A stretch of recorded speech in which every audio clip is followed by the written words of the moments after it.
أعوذ بالله من الشيطان الرجيم بسم الله الرحمن الرحيم من يشفع شفاعة حسنة يكن له نصيب منها ومن يشفع شفاعة سيئة يكن له كفل منها وكان الله على كل شيء مقيتا۔ فرمایا جو بھلائی کی سفارش کرے گا وہ اس میں سے حصہ پائے گا، جو برائی کی سفارش کرے گا وہ اس میں سے حصہ پائے گا، اور اللہ ہر چیز پر نظر رکھنے والے ہیں۔ وَإِذَا حُيِّيتُم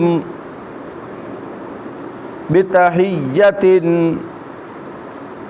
فَحَيُّوا بِأَحْسَنَ مِنْهَا أَوْ رُدُّوهَا إِنَّ اللَّهَ كَانَ عَلَى كُلِّ شَيْءٍ حَسِيبًا۔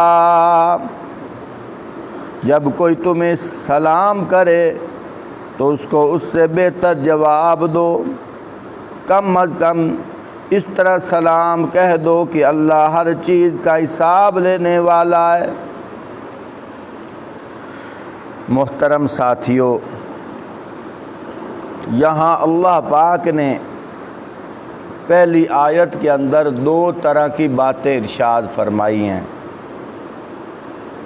جس کا مفہوم یہ ہے جو شخص جس کے لیے سفارش کرتا ہے اگر وہ کام اچھا ہے، بھلا ہے، جب تک وہ شخص بھلائی کرتا رہے گا جس کے لیے اس نے سفارش کی ہے تو اس کو برابر کا ثواب ملتا رہے گا۔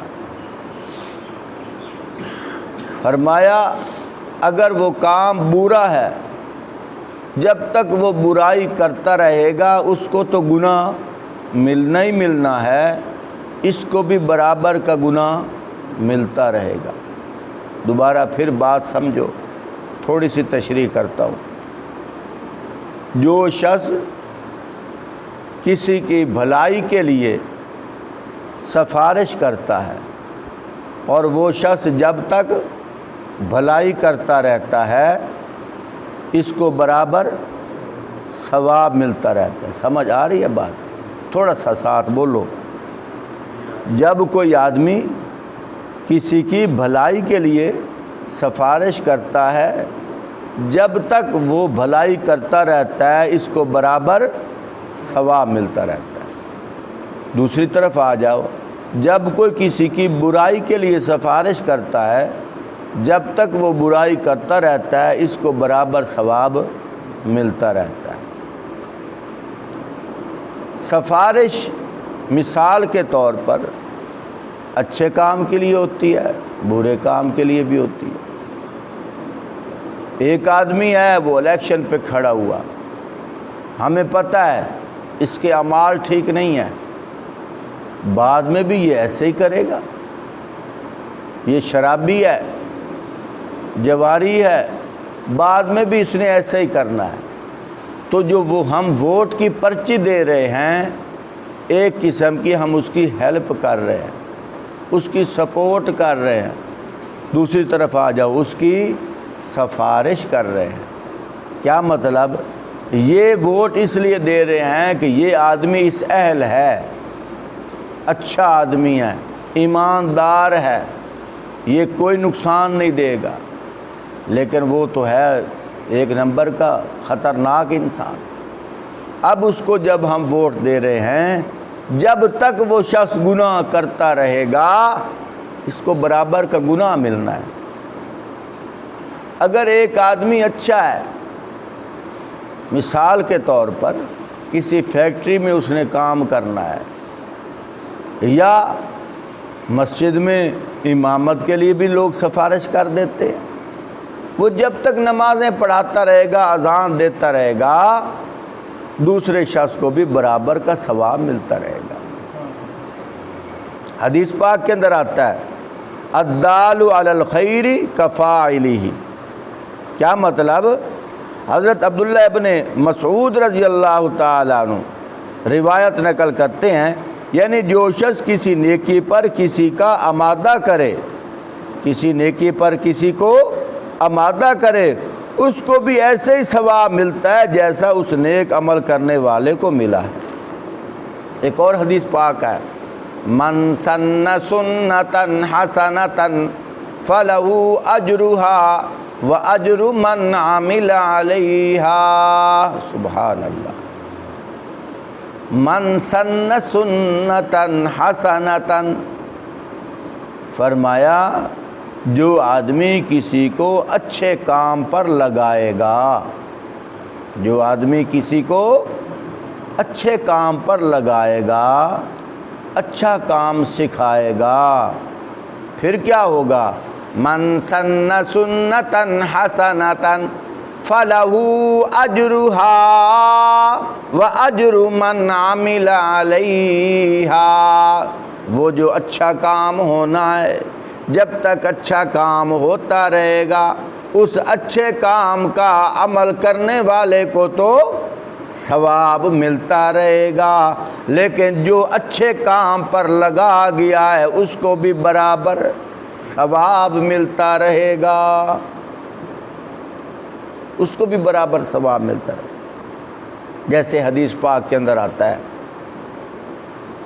حابیل اور قابیل کی لڑائی ہوئی، قابیل نے حابیل کو قتل کر دیا۔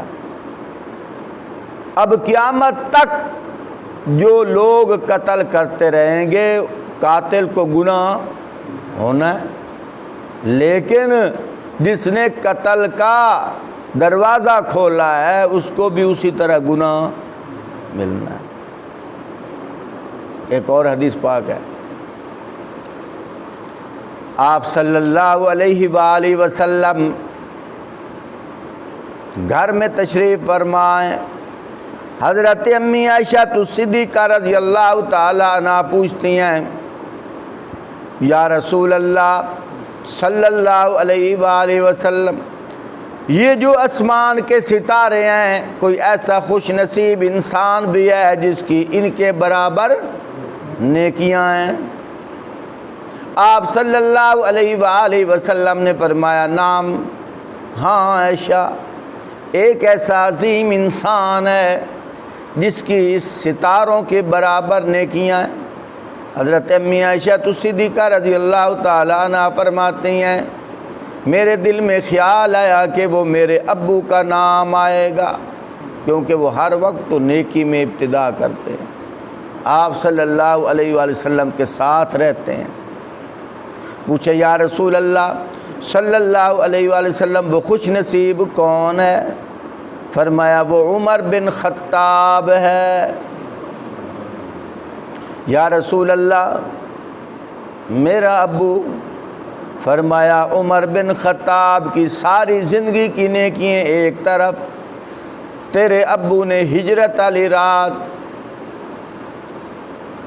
ہجرت کے موقع پر جو 3 راتیں غار ثور کے اندر میرے ساتھ گزاری ہیں، عمر کی ساری زندگی کی نیکیاں تیرے والد کے ایک رات کے برابر بھی نہیں ہیں۔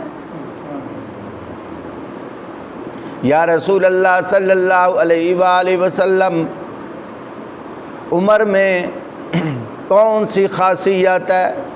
مفہوم کہ جس کی وجہ سے ستاروں کے برابر اس کی نیکیاں ہیں۔ آپ صلی اللہ علیہ وآلہ وسلم نے فرمایا، عائشہ، جو شخص خانہ کعبہ میں ایک نماز پڑھتا ہے اس کو 1,00,000 نمازوں کا ثواب ہے۔ لوگ ہمیں خانہ کعبہ میں جانے نہیں دیتے تھے، ہم تو دار ارقم میں چھپ کر نماز پڑھتے تھے۔ جب فاروق اعظم آئے، انہوں نے آ کر خانہ کعبے کا دروازہ کھلوایا ہے۔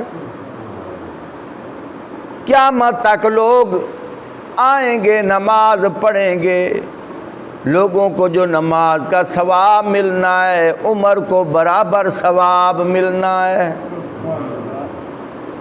یہ دونوں مثالیں ہمارے سامنے ہیں، ایک حابیل اور قابیل کی، اور ایک مثال حضرت فاروق اعظم کی۔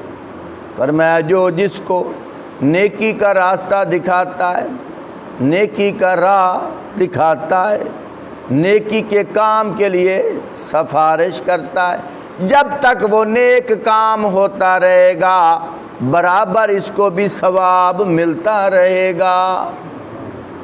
جو شخص کسی کو برائی پہ لگاتا ہے، برائی کا راستہ دکھاتا ہے، برائی کے راستے کی سفارش کرتا ہے، جب تک وہ برا کام ہوتا رہے گا برابر اس کو بھی گناہ ملتا رہے گا۔